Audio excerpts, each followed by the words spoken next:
Plantar fasciitis makes people's lives miserable, okay? It makes them have to think about how far they're going to walk, it makes them brace themselves every time they get up out of bed or out of a chair.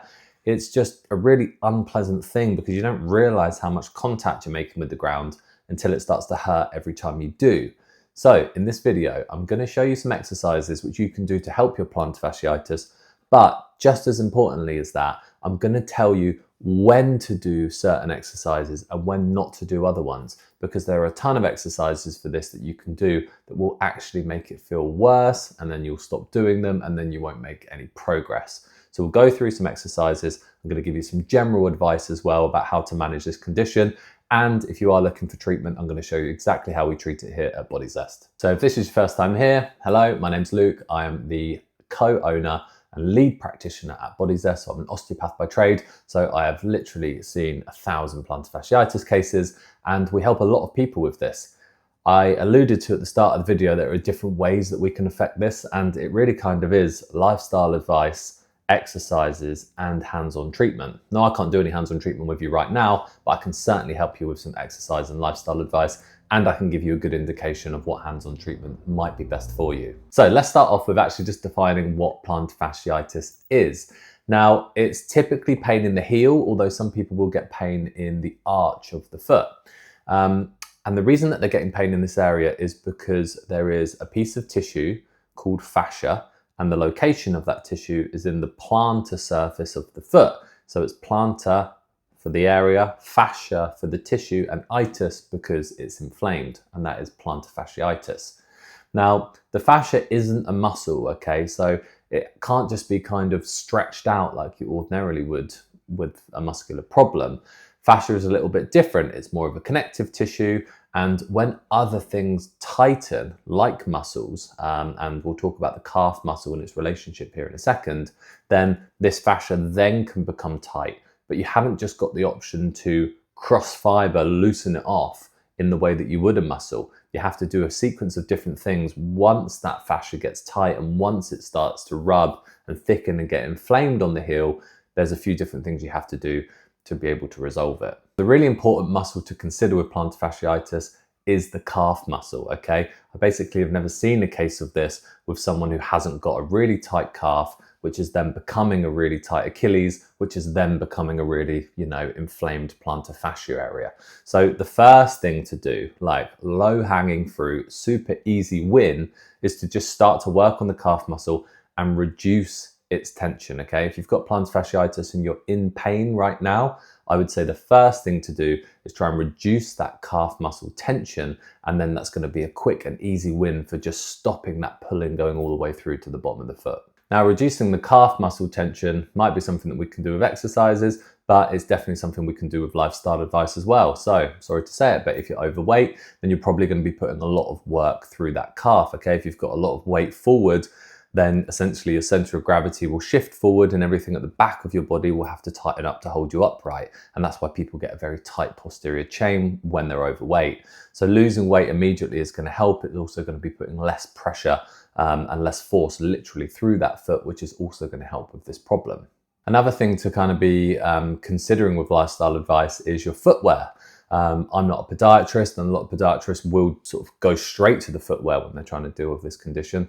Our approach is going to be a little bit different. We're going to be saying, okay, let's look for comfortable footwear. Let's try and reduce the amount that you're inflaming this. So if you find that every time you're in hard shoes, this hurts, then yeah, it's probably going to be smart to wear your running trainers a little bit more just when you're walking around, just to give you a little bit of padding to try and reduce that irritation a bit. The amount of steps you're doing is going to be another thing to consider. So if you find that you can walk 6,000 or 8,000 steps a day, but when you go more to 10 or 12, it really starts to hurt, then yeah, we would probably say for the time being, just reduce the steps slightly, just to try and let that inflammation calm down, to stop irritating it so much, just in the short term, so we can try and get on top of it, and then we can build those steps back up in the long term. The last little bit of lifestyle advice before we move on to exercises, it's just going to be about general inflammation in the body, okay? I found this with a lot of people, that if you are metabolically unwell, okay, if you've got diabetes, or you're highly stressed, or you drink too much alcohol or eat too much shitty food,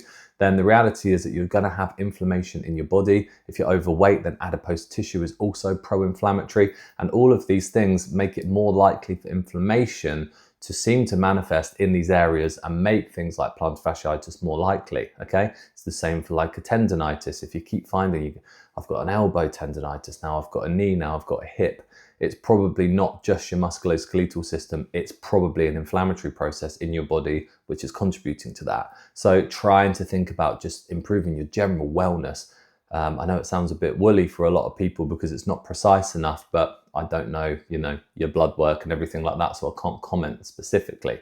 But trying to improve your general wellness and trying to reduce your overall inflammation is also going to contribute to a better long-term prognosis with plantar fasciitis. So firstly, with exercises, it's really important to be considering the time that we're doing them. So like I mentioned before, some exercises for plantar fasciitis can make it worse, even though within the research there's really good long-term outcomes for them. So what I would say with exercises is that trying to strengthen the muscles in the bottom of the foot whilst the plantar fasciitis is really inflamed, in my opinion, is not the right way to do it. We want to reduce pain first, and essentially this problem is a problem of tension in the area, okay? Things have become too tight. That might be because the heel's pulling on it. It might be because of some local muscles, but essentially that plantar fasciitis has got too much tension through it and it's rubbing on the heel. Now, for you to try and strengthen your way out of that in the short term is very likely to actually increase the pain that you feel in that area. And you will not believe the amount of patients that I've seen who have been to a physiotherapist, and instead of saying, let's reduce the pain and build strength in the long term, they send them straight to the strengthening exercises. The pain gets worse. The patient gets confused by the process and thinks this is supposed to be helping me, but it's actually making my pain worse.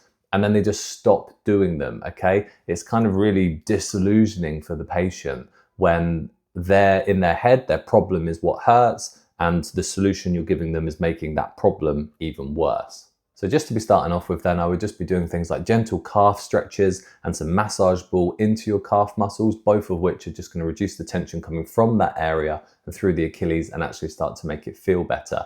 A little bit of gentle massage ball onto the bottom of the foot as well, not really deeply into the plantar fascia, but just into the kind of arch of the foot.